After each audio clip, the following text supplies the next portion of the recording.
Lui, c'est Seong Jin-hoon, et c'est un peu le genre à dépenser et à être tellement endetté qu'il se retrouve dans des jeux mortels pour rembourser ce qu'il doit au Yakuza par exemple. Notre ami vit donc chez sa mère et ne peut s'empêcher de jouer aux jeux d'argent. Même quand la chance est de son côté et qu'il parvient à gagner le gros lot, les problèmes ne sont jamais loin. Il se fait voler, tabasser et ne peut offrir à sa petite fille qu'un cadeau qu'il a gagné dans un jeu de foire. Bref, vous l'aurez compris, c'est un loser qui n'a même pas la garde de sa propre fille. Donc, lorsqu'un homme lui propose de jouer à un jeu contre de l'argent, il accepte. Comme il ne peut pas payer les parties qu'il perd, il accepte même de se faire humilier en se faisant gifler. C'est après avoir gagné une partie et avoir récolté une belle somme d'argent que le mystérieux homme lui propose de jouer à un jeu gigantesque où il pourra gagner encore plus d'argent. Après réflexion et surtout après avoir appris que sa fille allait déménager loin de la Corée, il décide d'accepter. Il monte dans un van où un gaz l'endort. Il se réveille dans une salle immense avec 456 autres personnes portant chacune un numéro. Lui par exemple, c'est le numéro 1, c'est un vieux monsieur avec un cancer au cerveau, mais ce n'est pas ce qui nous intéresse le plus. Des hommes en rose avec des masques sur la tête débarquent et expliquent tout ce que les participants doivent savoir. Ils sont donc dans un jeu qui comporte plusieurs épreuves, ceux arrivant à gagner tous les jeux gagneront des millions de won de récompenses. Ils sont tous coupés du monde extérieur pour le bon déroulement des épreuves. Ils sont d'ailleurs emmenés au tout premier jeu qui s'appelle 1, 2, 3 Soleil. Je ne vous fais pas l'affront de vous expliquer le principe, mais ce que les participants ne savent pas, c'est que lorsqu'ils perdent, ils se font tuer. Bref, lui c'est l'organisateur, et maintenant que le premier jeu est lancé, il peut observer tranquillement depuis son canapé les gens se faire massacrer s'ils perdent. Notre héros passe à 2 doigts de la mort, mais il est sauvé de justesse à la fois grâce à son ami d'enfance Cho Sang-woo et par ce gars. À la fin de l'épreuve, on découvre qu'ils sont sur une île qui semble être dédiée aux jeux macabres uniquement. Les bons hommes roses annoncent alors les résultats. Sur 456 joueurs, 255 ont été éliminés. Les survivants confrontent le monsieur au symbole carré, ils menacent les organisateurs que la police arrivera, que des gens les arrêteront pour les crimes qu'ils ont commis, sauf que ça ne semble absolument pas inquiéter monsieur Carré. Il leur apprend notamment que ceux qui ne souhaitent pas jouer seront tués. L'ami de notre héros demande de procéder à un vote pour arrêter les jeux. Comme la majorité des participants a voté pour que tout s'arrête, tout le monde retourne à sa misérable vie. Seong Jin-ho va directement retrouver la police pour tout leur raconter. Mais évidemment, personne ne le prend au sérieux. Une organisation qui enlèverait plus de 400 personnes pour les faire jouer à des jeux mortels. Ça se remarquerait, non? Enfin bref, il croise un policier dont le frère a disparu. Après avoir enquêté, il découvre que dans son studio se trouvait la même carte que celle que Seong a présentée à son collègue policier. Et justement, notre héros, après avoir appris que sa mère était malade et qu'elle risquait de se faire amputer, décide de contacter à nouveau les organisateurs pour participer et gagner le gros lot. Le policier de tout à l'heure le suit alors en filature et ne le lâche pas d'une semelle. En gros, il suit le van dans lequel il est monté. Il en est certain, son frère disparu, il est lié de près ou de loin à cette organisation. Il arrive à un bateau où de nombreux vannes contenant tous des participants sont garés. Il parvient à éliminer un monsieur cercle, donc disons un employé de base, et parvient à prendre sa place en utilisant son masque et son déguisement. Il est maintenant infiltré. Seong Jin-hoon, notre loser préféré, vient de se réveiller. Il est toujours dans sa tenue de numéro 456 et il s'empresse de retrouver ses amis. Le vieil homme qui a un cancer au cerveau, ainsi qu'un autre jeune lui ayant sauvé la vie plus tôt, décide de se joindre à lui. La deuxième épreuve ne tarde pas à commencer. Les participants doivent choisir une forme, et chaque membre de la petite équipe choisit une forme différente parce que ils savent pas sur quelle épreuve ça va tomber. Et Seong Jin-hoon choisit le parapluie. Et c'est pas de bol, parce que lorsqu'il découvre qu'il va devoir découper le biscuit parapluie sans casser la forme, il comprend qu'il est un petit peu dans le caca. Mais finalement, il réussit à s'en sortir en découpant parfaitement la forme sans la casser. Mais malheureusement, c'est pas le cas de nombreux participants qui se font éliminer. D'ailleurs, le policier infiltré en profite pour voler le masque d'un bonhomme carré. Donc en gros, c'est le plus haut grade dans la hiérarchie des Schtroumpfs roses. Les survivants retournent dans le dortoir après le deuxième jeu. Ils sont mal nourris à tel point que l'un des joueurs qui n'a pas reçu à manger confronte le voyou qui lui a volé son repas. Les deux se battent et le voyou tue son adversaire. Sauf que il n'y a aucune réaction des organisateurs et des gardes. Du coup, le voyou et sa petite bande, ils ont une idée. Ils vont tuer les autres pour éliminer la concurrence pendant la nuit. Parce que ça semble pas être interdit en fait. Du coup, une mêlée éclate dans l'obscurité. Seong et ses amis se regroupent pour résister et le vieil homme finit par implorer les organisateurs l'organisateur que tout s'arrête et le calme est rétabli. Plusieurs joueurs sont morts, mais nos camarades s'en sortent tous indemnes. Une fois la nuit passée, les participants sont emmenés dans une nouvelle salle pour le 3e jeu. On leur demande de former des équipes de 10 personnes sans connaître le type de jeu à venir. Nos héros réunissent alors une équipe un petit peu nulle avec à la fois des personnes un peu fortes, genre il y a 2-3 hommes un peu musclés, mais le reste c'est des vieux ou des personnes qui sont pas physiquement à leur prime. Ils ont notamment le vieux qui a un cancer au cerveau et il leur explique une stratégie pour gagner quel que soit leur adversaire. Et justement, ils tombent contre une équipe avec plein d'hommes dans la fleur de l'âge, mais avec la stratégie, les forces paraissent équilibrées. Après avoir fait tomber l'équipe adverse en s'avançant, ils n'ont plus qu'à tirer sur la corde pour gagner. Ils s'en sont sortis vivants, bravo à eux. Il est donc temps de se reposer. Bien que tout le monde soit sur ses gardes, aucune attaque n'a lieu pendant la nuit. Chacun dort pour reprendre des forces et gagner les jeux suivants. Bref, en tout cas, le grand organisateur a compris que parmi les gardes, il y avait un intrus. Et c'est évidemment le policier infiltré, qui parvient tout de même à rentrer dans les quartiers privés du maître du jeu pour tout simplement l'espionner et trouver des informations sur qui il est. Et justement, il fouille dans les archives et il découvre que les Squid Game existent depuis plusieurs années. Et il découvre même des documents prouvant que son frère porté disparu a participé à une édition précédente des jeux et qu'il a même gagné. Une alarme générale est lancée à ce moment-là. Mais revenons à nos moutons. Nos joueurs sont donc emmenés dans une salle où ils doivent former des équipes de 2. Pour affronter les autres groupes, chacun se met avec un ami ou un allié en qui il a le plus confiance. Sauf que, c'est la douche froide. On leur apprend qu'ils vont devoir affronter la personne avec qui ils se sont mis. Par exemple, l'ami de Song Jin-hoon s'est mis avec le Pakistanais qui lui avait sauvé la vie au tout début. Du coup, ils vont être obligés de jouer l'un contre l'autre. L'ami de Seong manipule le Pakistanais pour qu'il perde et du coup, il se fait tuer. Du côté de notre héros, il perd aussi de nombreuses parties contre le vieux avec le cancer au cerveau. Et du coup, il se retrouve au pied du mur. Sauf qu'il est obligé de se jouer du vieux justement pour reprendre l'avantage et gagner. Ainsi, il s'en sort vivant. Du côté des organisateurs, c'est un peu le remue-ménage. L'intrus n'a toujours pas été trouvé alors que les VIP vont bientôt arriver. Du coup, va falloir sécuriser les lieux. Bon, et les VIP c'est qui? Du coup, en fait, c'est juste des riches spectateurs qui sont là pour assister aux épreuves, mais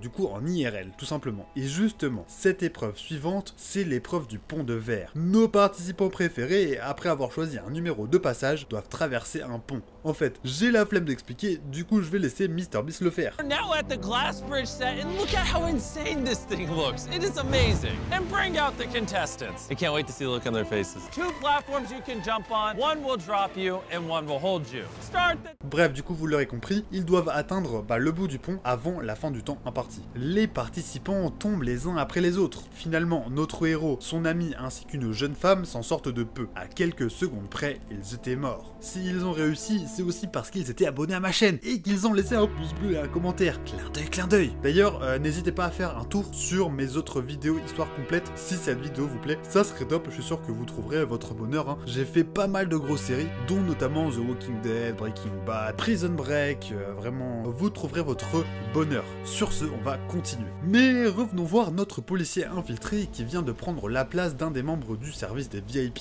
Et ça lui permet de se rapprocher de l'un d'entre eux qui l'attire dans une pièce seul. Une fois isolé, il n'a pas de mal à le faire parler. Il le filme en même temps pour obtenir un maximum de preuves. Une fois cela fait, il faut qu'il fuit. Et justement, il prend une bouteille d'oxygène et saute à la mer. Sauf que le grand organisateur le suit à la trace, grâce à un traceur qui est dans les bouteilles d'oxygène. Ok. Bref, notre policier finit par arriver sur une île, et bien que le policier ait réussi à appeler son supérieur pour lui demander de l'aide et qu'il ait tenté d'envoyer les preuves, les bonhommes roses finissent par le piéger. Le grand organisateur montre son visage. Et là, c'est le drame. Le policier reconnaît son frère, celui-là même qui avait disparu. Il ne comprend pas. Son frère n'hésite pas et lui tire dessus. Il fait une longue chute pour s'écraser en pleine mer. Bref, du côté de nos joueurs, après avoir dégusté un délicieux repas, on leur donne à tous un couteau et on les laisse se reposer. Malheureusement, la jeune femme qui s'est pris un bout de verre dans le ventre est de plus en plus mal. Bien que Seong tente de la rassurer et lui promet une alliance, elle finit par s'évanouir. L'ancien ami de Ji-hoon profite que son ami parte chercher de l'aide pour achever la nouvelle alliée de notre héros d'un coup de couteau. Désormais, ils ne sont plus que 2 pour le prochain jeu. Sauf que cette fois, Seong est très en colère. Ils sont emmenés sans plus d'attente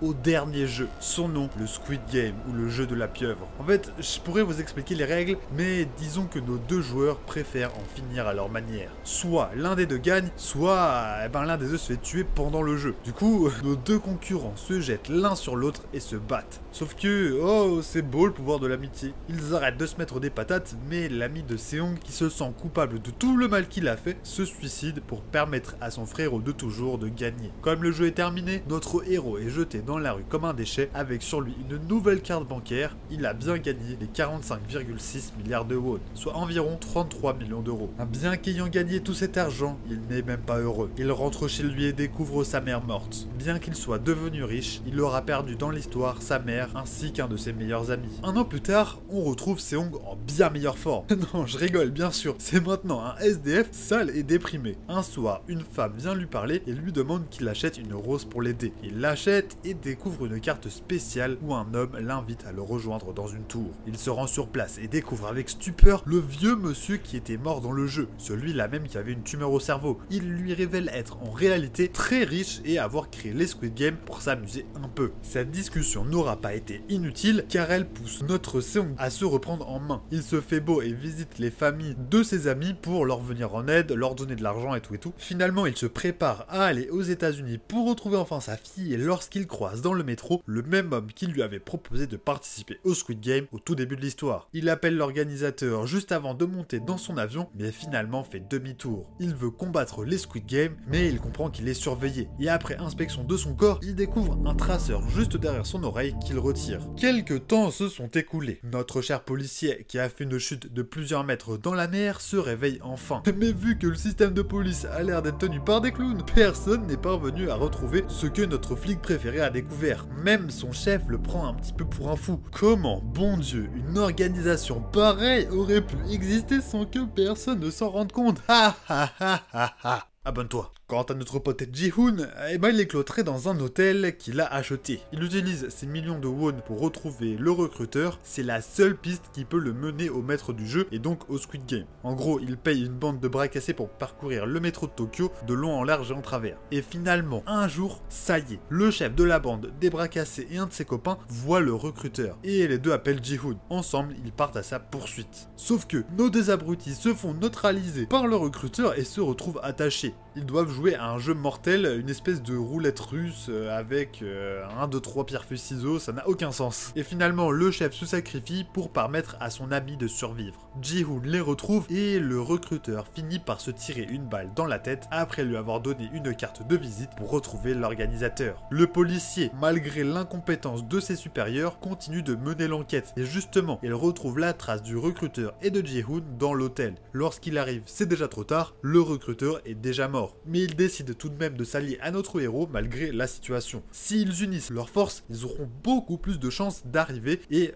de trouver ce qu'ils cherchent, c'est-à-dire le frère du policier pour le policier et l'organisateur pour mettre fin au Squid Game, tout simplement. Dans l'histoire, ils vont être également aidés par le copain du chef de la bande des bras cassés qu'on va appeler Buffy, pour plus de simplicité, tout simplement parce que ce mec est un bouffon et qu'il est goofy, vous avez capté. Bon, pour avancer, ils ont un plan. Ils veulent capturer l'organisateur qui leur a donné rendez-vous dans une boîte de nuit dans quelques jours. Ils s'entourent d'une équipe de gros bras entraînés à tuer parce que la bande à Buffy ça va 5 minutes. Pour être sûr de ne pas perdre Ji-hoon, on lui installe un tracker dans la dent. Et enfin, le jour J est arrivé. Ji-hoon rencontre l'organisateur qui l'attire tel le pervers qu'il est dans sa camionnette. Le bouc demande à participer au jeu parce qu'il sait qu'avec le tracker sur lui, ses amis découvriront le lieu où se déroulent les jeux mortels. Pendant ce temps, l'équipe des gros bras tente de stopper la voiture du maître du jeu, mais sans succès. Ils sont vraiment pas doués. Ça y est, les Squid Game commencent enfin. Ji-hoon se réveille au son de la douce mélodie qu'il connaît déjà trop bien. Il est dans sa tenue de numéro 456. Les bons hommes roses donnent les consignes et les participants sont amenés à la première épreuve, le 1, 2, 3 soleil. Sauf que quelque chose cloche. Je suis une cloche. Sauf que quelque chose cloche. Personne n'est venu sauver Ji-hoon. Notre ami se rend compte que son traceur lui a été retiré. Il va devoir de nouveau passer une semaine en enfer. Mais heureusement, grâce à son expérience, il prévient les autres participants que les jeux sont mortels et il parvient à en sauver un grand nombre. Pendant ce temps, l'équipe du policier et de Buffy embarque sur un bateau pour retrouver le tracker. Et quelle n'est pas leur surprise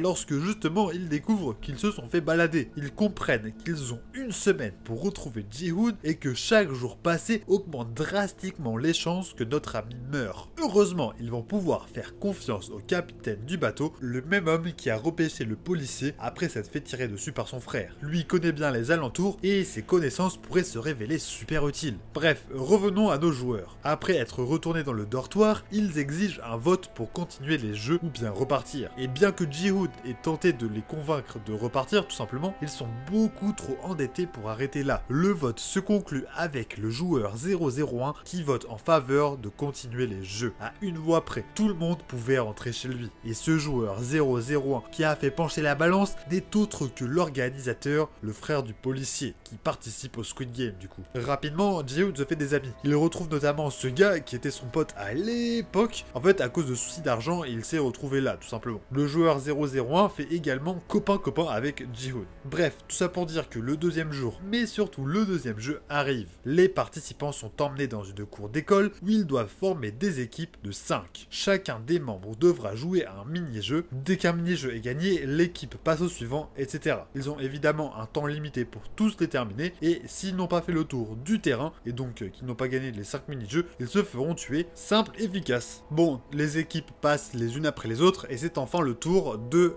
l'équipe de Ji-hoon. Il galère, notamment le maître du jeu qui est sous couverture, qui fait exprès ce bâtard là de rater au jeu de la toupie, mais finalement ils s'en sortent tous vivants. Puisque maintenant l'épreuve est terminée, on va pouvoir passer au vote. Et le souci c'est qu'il reste trop de personnes et donc que si tous arrêtent maintenant, eh ben ils gagneront pas assez individuellement pour rembourser leurs dettes. Et c'est pourquoi la continuation des jeux l'emporte. Bon bah c'est dommage parce que Ji-hoon va devoir rester un jour de plus à espérer que ses copains sur leur bateau arrivent un jour. C'est l'heure du dodo. Bref, le troisième jour est enfin arrivé, nos participants sont emmenés dans une grande salle ronde pour un nouveau jeu, le petit manège. Les règles sont simples, il faut que les joueurs se placent sur le manège, ils devront constituer des groupes du même nombre que celui annoncé par la petite voix agaçante. Notre héros et ses amis parviennent à s'en sortir à chaque manche mais de vraiment très peu, et c'est globalement un massacre. Notamment le maître du jeu sous couverture tue carrément de sang-froid un homme pour que son groupe ait exactement le nombre de personnes nécessaires pour ne pas se faire éliminer. Vous commencez à connaître la chanson, après les jeux, le vote a lieu. Et cette fois-ci, c'est super serré. On est à 50 voix contre 50. Et comme c'est une égalité, il y aura un vote le jour suivant. D'ailleurs, revenons 30 secondes pour voir notre bande de gros muscles toujours sur le bateau. Bon, ils sont toujours à la recherche de l'île, mais malheureusement, l'un d'entre eux meurt après être tombé sur une porte piégée qui était là du coup pour ralentir le groupe. Ils se rendent compte que s'il y a des endroits piégés, c'est que les organisateurs savent que le groupe de personnes là, ils sont à leur recherche. Et en parlant de groupe, deux clans se sont formés parmi les participants. D'un côté, ceux étant pour continuer le jeu et de l'autre, ceux étant contre. Et dans les toilettes, une bagarre éclate. Plusieurs membres des deux clans se font tuer, mais après des comptes, il y a un mort de plus du côté des joueurs voulant continuer à tout prix. La nuit risque donc d'être agitée puisque certains vont vouloir se venger et faire repencher la balance de leur côté. Mais Ji-hoon, ça, il le sait très bien. Mais il a une meilleure idée. Au lieu de se jeter dans la bataille, il se prépare avec ses amis à accomplir un objectif plus grand. Retrouver le maître du jeu dans la salle de contrôle et stopper les Squid Game. Il laisse passer la baston générale en se cachant, bien que les membres de son clan se fassent complètement massacrer. Lui et ses amis, ils ne bougent pas. Finalement, les gardes débarquent et stoppent tout le monde. Et c'est là que le plan peut commencer. Les amis de Ji-hoon font les morts et lorsque les gardes s'approchent d'eux, ils les maîtrisent et leur volent leurs armes. Ils parviennent à prendre le contrôle du dortoir et recrutent carrément de nouveaux alliés pour partir dans les dédales des bâtiments des Squid Game pour faire la peau des gardes. Au début, en fait, ils rencontrent pas beaucoup de résistance. Quelques gardes par-ci par-là qui se font assez vite descendre. Ils avancent petit à petit jusqu'à un endroit où un gros affrontement commence. Ji-hoon et quelques personnes continuent à avancer alors que du coup le reste des troupes entre guillemets reste derrière pour leur permettre d'avancer plus loin et de bloquer le passage. Le maître du jeu sous couverture dirige un petit groupe tandis que Ji-hoon et son ami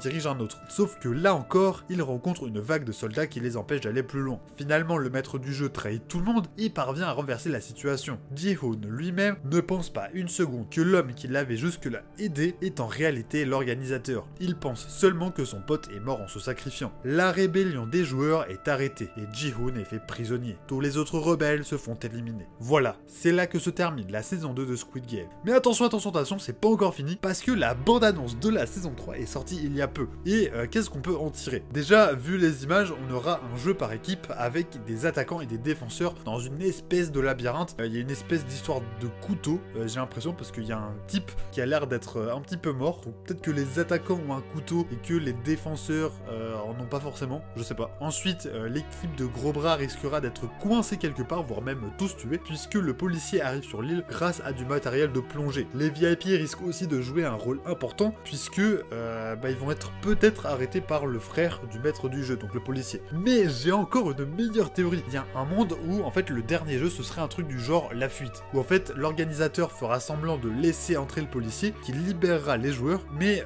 que derrière, les joueurs se feront traquer par les gardes. C'est un peu comme le jeu spécial où l'organisateur a fait semblant de ne plus maîtriser la situation pour que les rebelles s'infiltrent dans les bâtiments et etc. Alors qu'en réalité, tout était maîtrisé depuis le début. Il y a un monde où il se passe ça. Parce que bizarrement, on voit le policier qui rentre dans les bâtiments VIP alors qu'il semble pas rencontrer plus de résistance, alors que on parle de la zone VIP, hein. Donc des mecs qui sont ultra protégés, etc. Sinon, le maître du jeu a l'air un petit peu perdu. Peut-être qu'au dernier moment, en voyant son frère, il finira par retourner sa veste, qui sait. Bref, dites-moi ce que vous en pensez en commentaire. Sur ce, on se dit à la prochaine. Bisous bisous.